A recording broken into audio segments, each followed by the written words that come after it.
बागवान भाइयों नमस्कार। हॉर्टिकल्चर टॉक शो में आप सभी का स्वागत है।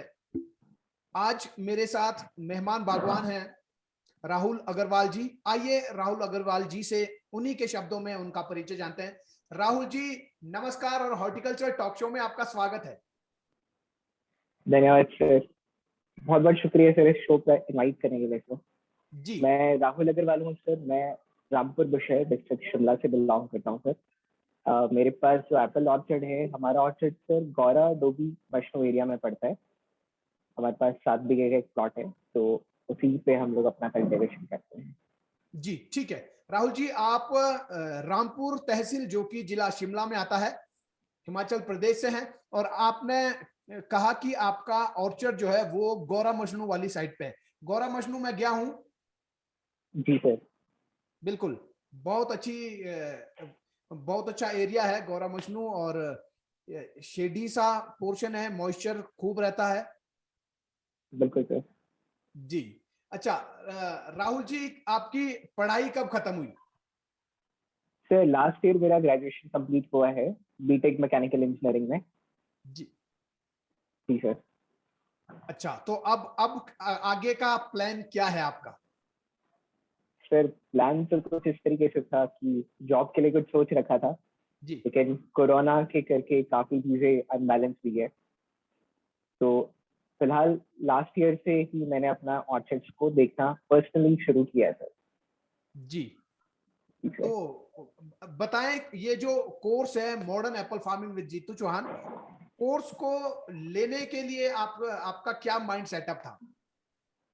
सर सबसे पहले तो बचपन से ही हम लोगों ने अपने पेरेंट्स को भी बगीचे में काम करते देखा है सर। तो खुद भी इंटरेस्ट था सीखने का, करने का। लेकिन सर कोई प्रॉपर गाइडेंस नहीं थी। सवाल तो बहुत थे, लेकिन सर जवाब देने वाला कोई नहीं था। फिर राय देने वाले बहुत थे सर, लेकिन किस पे ट्रस्ट करे ऐसा बहुत मुश्किल हो गया था सर। तो आपको मैं काफी टाइम से, लगभग 2016 से, जब से मैंने कॉलेज ज्वाइन किया है तब से मैं फॉलो करता था। जी तो वो काफी अच्छा लगता था, काफी कुछ सीखने को मिलता था। तो जब मैंने इस कोर्स के बारे में देखा, इसे पढ़ा, तो मुझे लगा कि ये एक प्लेटफॉर्म है जहाँ पर मेरे सवालों के एक प्रिसाइज और सटीक जवाब मिल पाएंगे सर। तो मुझे आप पे ट्रस्ट भी था, तो इसलिए मैंने फिर वो कोर्स को ज्वाइन किया सर। जी कितना टाइम हो गया राहुल जी आपको कोर्स में एनरोल किए हुए? सर लगभग 1 महीना हो चुका है कोर्स पे एनरोल किए हुए। अच्छा ठीक जी है। आपने कोर्स एनरोल किया, आपने वीडियोस देखी, 13 वीडियोस उसमें थी, क्या आपने सारी वीडियोस देख ली हैं? बिल्कुल सर, मैंने कंप्लीट आपका कोर्स देख किया है सर। अच्छा, क्या लगा वीडियोस की बारे में? कुछ फीडबैक्स आप देना चाहें? सर सबसे अच्छी बात ये कि उसमें जिस तरीके से आपने शुरुआत की है सर, बहुत बेसिक से आपने शुरुआत किया है चीज़ों को, बहुत स्टार्टिंग से। क्योंकि हमको लगता है कि हम बिल्कुल एंड तक अप्रोच करें, कि टॉप लेवल से शुरू करेंगे। आपने बिल्कुल बेसिक से शुरू करके एक बहुत अच्छी डायरेक्शन दी है सर। हर एक चीज के बारे में जो एक आम बागवान को मालूम होना चाहिए, आपने उस तरीके से शुरुआत की है सर, जो कि बहुत अच्छी बात है। और काफी कुछ सीखने को नया कुछ मिल रहा है सर। तो ये बहुत अच्छी बात है सर मेरे लिए। एक जी डायरेक्शन मिले कि इस तरीके से प्रोग्रेस करना होगा। जी ठीक है। राहुल जी आपने वेबिनार्स सारे अटेंड किए हैं? सर वेबिनार मैंने सिर्फ आपका एक जो कलर प्रॉब्लम से रिलेटेड था, सिर्फ वही अटेंड कर पाया सर। कैब वाला मिस हो गया था। अच्छा, क्या क्यों जी क्यों सर। मिस हुआ आपसे?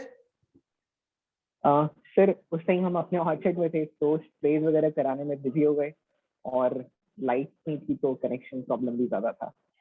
जी ठीक है। अच्छा, आपने कलर वाला वेबिनार अटेंड किया। वेबिनार वेबिनार का एक्सपीरियंस कैसा रहा आपका? सर काफी ज्यादा अच्छा। मतलब कलर की प्रॉब्लम को लेकर जो समस्या किस वजह से एग्जिस्ट करती है, उसके रीजन सर हम लोग में से शायद ही बहुत रेयर किसी को पता है। तो वो कारण जब जानने को मिल जाते हैं, तो आप उसके बारे में सॉल्यूशन कर सकते हैं, सोच सकते हैं। जब आपको समस्या ही नहीं पता होगी हम किस चीज का सॉल्यूशन करेंगे सर। तो आप जो वेबिनार में क्लियर करते हैं कि ये प्रॉब्लम है और उसका इस तरीके से सॉल्यूशन होना चाहिए, तो ये बहुत अच्छी चीज है सर। जी बिल्कुल सही आपने कहा कि किसी भी समस्या को एक्चुअली जो अभी बागवान जो प्रैक्टिस करते हैं उसमें जो है कोई प्रॉब्लम आ रही है, सीधा प्रोडक्ट की तरफ बागवान जाते हैं। ये बिल्कुल डालना सही है, बात ये है। डालना है, ये डालना है। कोई भी समस्या यदि बागवानी में आती है, उनसे निपटने के लिए नेचुरल तरीके कौन कौन से हैं, मैकेनिकल तरीके कौन से हैं, कल्चरल तरीके कौन से हैं, वो सब जो है पहले देखे जाते हैं। और क्योंकि कलर में जो है सबसे ज्यादा जो रोल है वो किसका है, राहुल जी आप ही बताएं। सर देखो, मुझे जितना एक्सपीरियंस है सर, और जहाँ तक मैंने अपना स्प्रे शेड्यूल मैनेज किया है सर, फ्रूट में कलर की समस्या इतनी नहीं है जितना कि आज की डेट में उसको बना दिया गया है। दरअसल कि हर एक बागवान चाहता है कि उसका सेब बहुत अच्छे दामों पे मार्केट में बिके। तो इस चक्कर में सर फ्रूट को जल्दी राइप कराने की कोशिश में हम सब चाहते हैं कि कोई एक ऐसा प्रोडक्ट आ जाए जिससे हमारा कलर मेच्योरिटी टाइम से पहले आ जाए, जो कि सर पॉसिबल नहीं है। तो इसलिए लोगों को कलर की समस्या लग रही है सर। अभी हमारे कॉर्चर्ड सर एक लोअर एलिवेशन पे भी है, वो कम्प्लीटली रॉयल पे है, 6,000 फीट के एलिवेशन पे है। तो जनरली वहां पे जो ट्रेंड फॉलो करते थे मेरे दादाजी कि बस 15 जुलाई हुआ, इथेनॉल की स्प्रे करो और सेब को तोड़ के मंडी में भेज दो।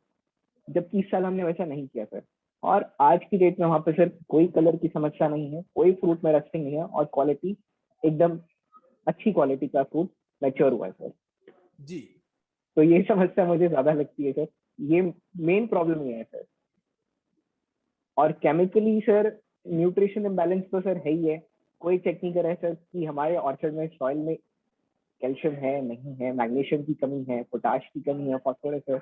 ऐसा मेजरमेंट सर 99% कोई ऑर्चर्ड नहीं कर पा रहा है सर। जी जी ठीक है।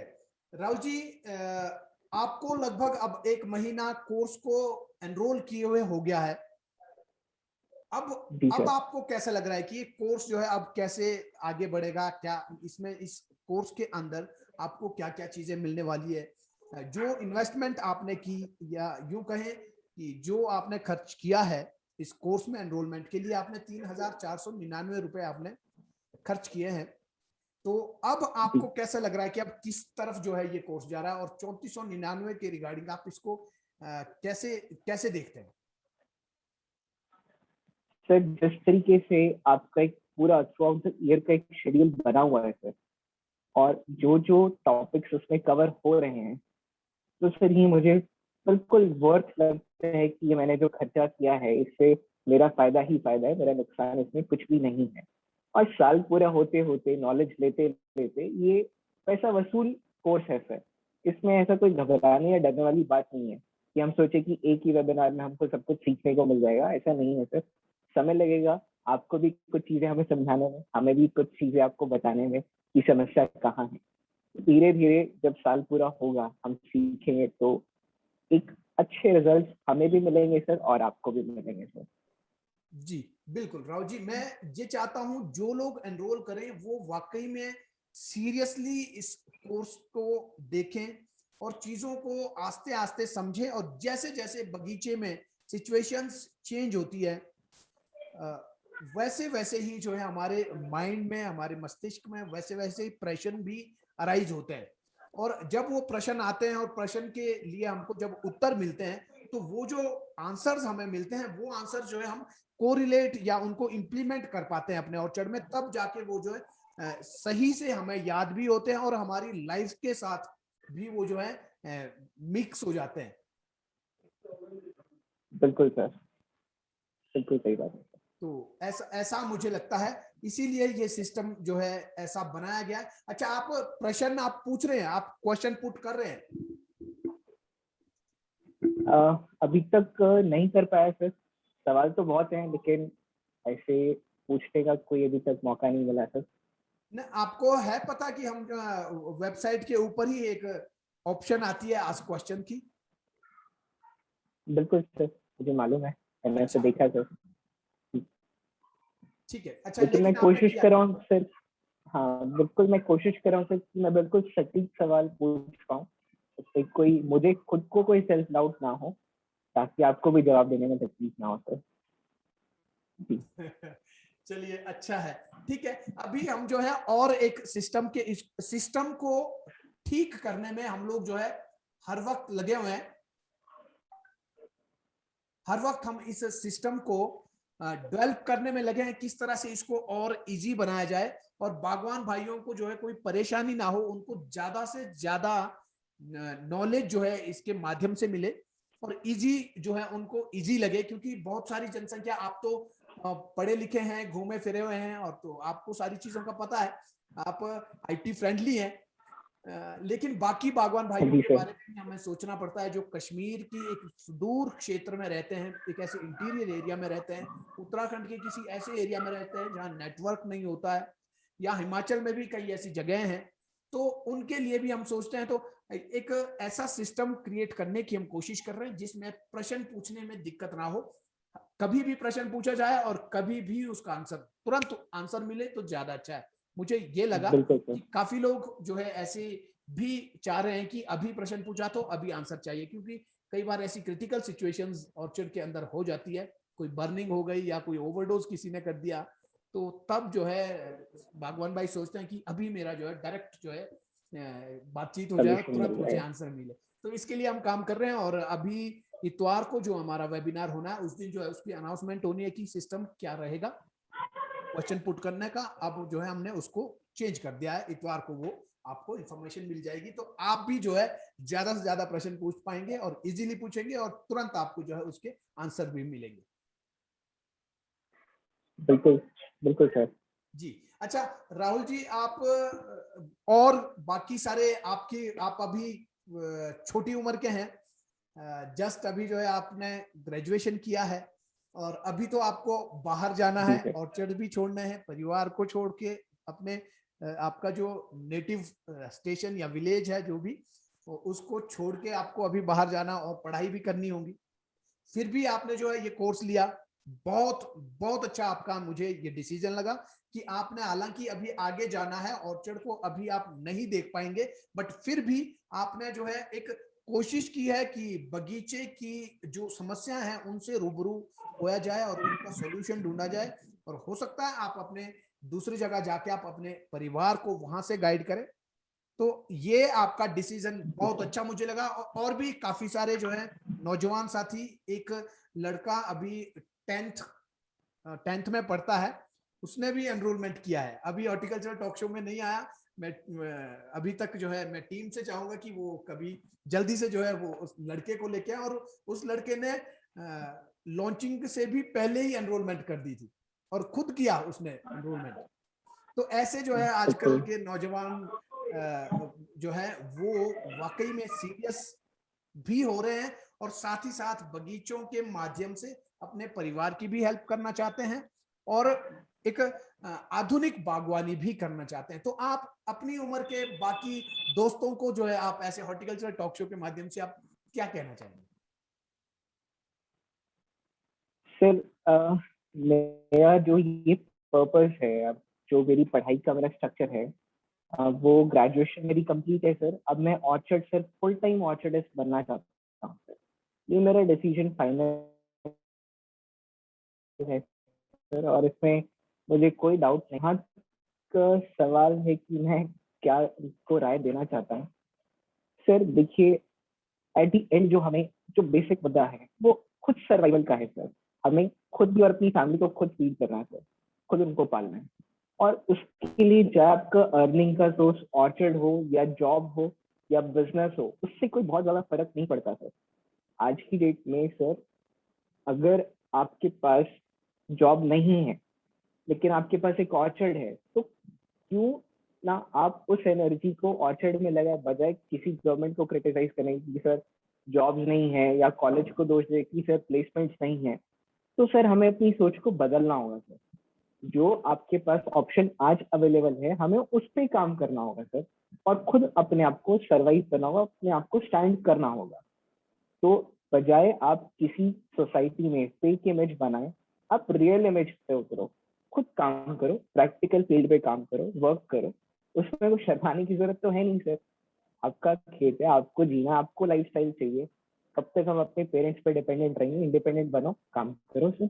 मेरा तो इस सर मानना ही है इस जी, बारे में। बहुत बढ़िया आपने कहा कि एक तो ये कि फ्रेश माइंड जब वापस घर में आता है, ऑर्चर्ड को जब वो अपने नजरिए से देखेगा, एक एक्सपोजर लेके वो आते हैं, और जब वो अपने ऑर्चर्ड को एक अलग नजरिए से देखेंगे तो इसमें जो है अथाह जो है ऑप्शंस पड़े हुए हैं। बिल्कुल बागवानी सर। में प्रोडक्टिविटी बढ़ाई जा सकती है, क्वालिटी बढ़ाई जा सकती है, इनपुट कॉस्ट कम की जा सकती है, आउटपुट अपने आप बढ़ेगा। इस तरह से हमारी जो इनकम है उसको हम 5 से 6 गुना 7 गुना तक बढ़ा सकते हैं। इसके साथ साथ हम लोग जो है मैकेनाइजेशन की तरफ जा सकते हैं, हम बिल्कुल वैल्यू सर। एडेड सर्विसेज की तरफ जा सकते हैं, हम अपना मार्केटिंग सिस्टम जो है अपना क्रिएट कर सकते हैं। जब पढ़े लिखे लड़के शहर से वापस घर को आएंगे, शहर की जो जो चतुराई है, क्लेवरनेस है, वो जब वापस गांव में आएगी और जब वो जी सर। मार्केटिंग का फंडा शहर वालों के साथ अपनाएंगे, लगाएंगे, तो अनायास नेचुरली ऑटोमेटिकली हमारे जो जो गांव है, गांव की जो है तकदीर बदलने वाली है और जरूर बदलेगी जब आप जैसे नौजवान साथी जो है वापस घर में आकर के इन ऑर्चर्ड्स को कैसे सही से डेवलप किया जाए, कैसे हम बाकी देशों के बागवानों के साथ कंपटीशन कर सकते हैं और अपने अपना जो हमारा अभी आउटपुट है या profit input and output ratio है उसको हम कैसे जो है उसमें एक बड़ा अंतर हम ला सकते हैं। बिल्कुल लाएंगे सर, जी जरूर लाएंगे। जी। राहुल जी, आपका कोई प्रश्न आज हॉर्टिकल्चर टॉक शो में मुझसे? Definitely sir. सर सबसे पहले तो कोई सर डिजीज आइडेंटिफिकेशन के लिए सर हमें काम करना होगा सर। सर अभी हम लोग आइडेंटिफिकेशन नहीं कर पाते हैं कि सर कौन सा फंगल डिजीज है, कौन सा वायरल डिजीज है, या माइट से किस तरीके की समस्या हमारे ऑर्चर्ड में होती है, रस्टिंग क्या है। सर रस्टिंग और फ्रॉस्ट इंजरी में भी डिफरेंशिएट करना बहुत मुश्किल है। और सर स्केल है, वोली एफिड है, इन सब की सर जब तक क्लियर आइडेंटिफिकेशन नहीं होगी सर हम लोग स्प्रे करते रहेंगे। और सर आज की डेट में स्टेट तो एक ऐसी आ चुकी है सर कि फंगीसाइड्स के अगेंस्ट भी रेजिस्टेंस ऑर्चर्ड में आ चुकी है सर। इवन नेटिवो जो सबसे प्रीमियम मेडिसिन मानी जाती है कि किसी भी दवाई का इलाज नहीं हो रहा है, तो आप नेटिवो को स्प्रे कर दो, आपका सोल्यूशन हो जाएगा। इवन नेटिवो भी इस बार काफी कारगर नहीं साबित हो पा रही है सर। और सर मेरा बेसिक सवाल तो यही है कि आइडेंटिफिकेशन हो, और सर अगर किसी ऑर्चर्ड में रेजिस्टेंस आ चुकी है लेकिन उसके ऑर्चर्ड में बीमारी एग्जिस्ट कर रही है, तो हमें किस तरीके से सोल्यूशन मिल सकता है या किस तरीके से हम उस बीमारी को कंट्रोल कर सकते हैं सर। जी देखिए, बिल्कुल बढ़िया आपने प्रश्न पूछा। ये जो भी बीमारियां हैं, चाहे इंसेक्ट है, किसी का भी अटैक ऑर्चर्ड में होता है, तो इनको आइडेंटिफाई करने के लिए मेरा जो प्लान इस कोर्स के अंदर है, हर एक एक चाहे इंसेक्ट है, चाहे फंगस है, चाहे कोई और बीमारियां, सब को लेकर के एक एक वेबिनार में एक टॉपिक के ऊपर, माइट है तो 1 घंटे तक माइट के बारे में ही बात होगी। माइट क्या होता है, कहां से आता है, क्या खाता है, क्या पीता है, और इसको कौन कौन खाते हैं, इसको नेचुरली कैसे कंट्रोल किया जा सकता है, इसके लिए फेवरेबल कंडीशंस कौन सी होती हैं, और उन फेवरेबल कंडीशंस को अनफेवरेबल कंडीशंस में कैसे कन्वर्ट किया जा सकता है। तो मेरा जो मेन फोकस है वो ये है, चाहे इंसेक्ट है चाहे फंगस है, इन सब समस्याओं से निपटने के लिए, इनको इनको जो है अपनी संख्या बढ़ाने के लिए, अटैक अधिक करने के लिए इनको एक फेवरेबल कंडीशन की आवश्यकता होती है, जो हम लोगों ने पिछले 30 सालों में बढ़िया से तैयार की है।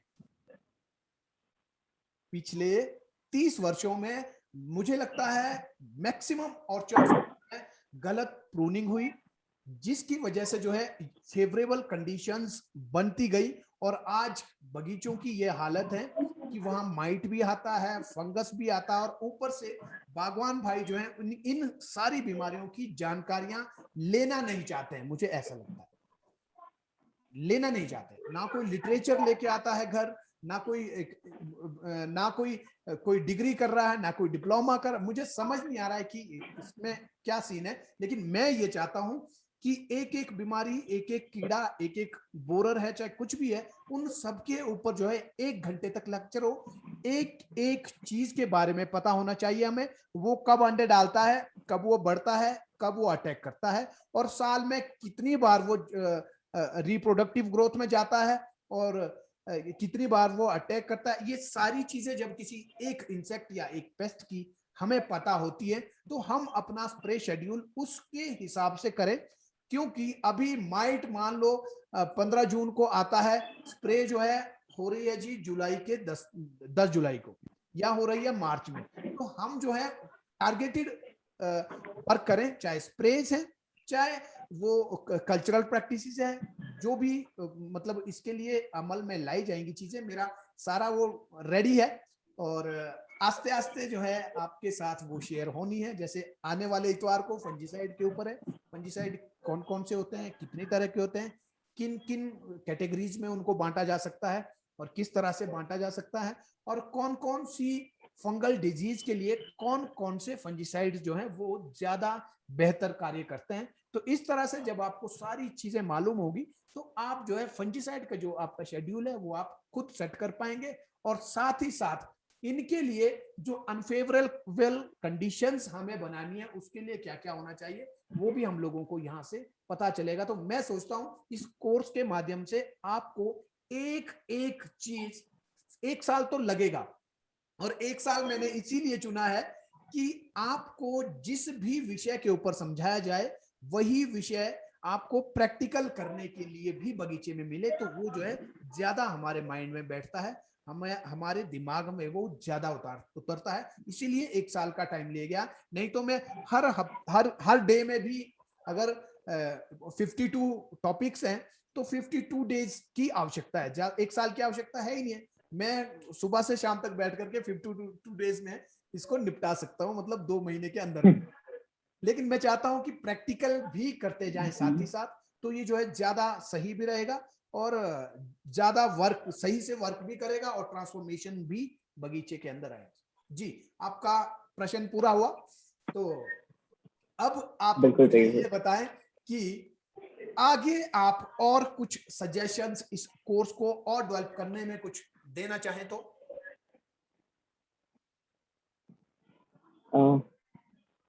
सर, जो वेबिनार हम अटेंड करते हैं, सर उसकी रिकॉर्डिंग हमें शायद करनी होगी, ताकि जिसकी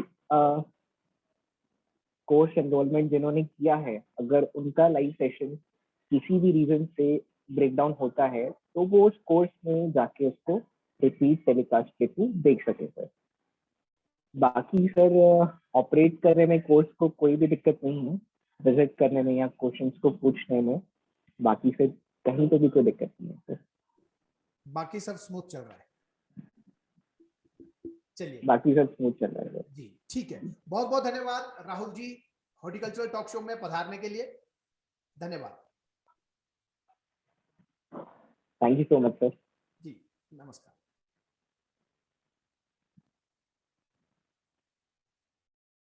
तो बागवान भाइयों, हॉर्टिकल्चरल टॉक शो में आज मेरे साथ थे राहुल अग्रवाल जी, जो कि तहसील रामपुर, जिला शिमला, हिमाचल प्रदेश के रहने वाले हैं। नौजवान बागवान है। अभी जो है अपनी ग्रेजुएशन इन्होंने कंप्लीट की है, लेकिन फिर भी 1 महीना इनको हो गया है कोर्स में एनरोलमेंट किए हुए। और जैसे इन्होंने अभी फीडबैक्स दी कि धीरे धीरे जो है सारी चीजों को, सारी समस्याओं को समझ रहे हैं, कौन कौन सी समस्याएं बागवानी में आती हैं, और हमें जो है उन समस्याओं को निपटने के लिए कौन कौन सी प्रैक्टिसेस करने की आवश्यकता होती है। तो बागवान भाइयों, आज के लिए हॉर्टिकल्चरल टॉक शो में इतना ही। मिलते हैं कल शाम 7:30 बजे किसी और नए बागवान साथी के साथ। तब तक के लिए नमस्कार, जय हिंद, जय भारत।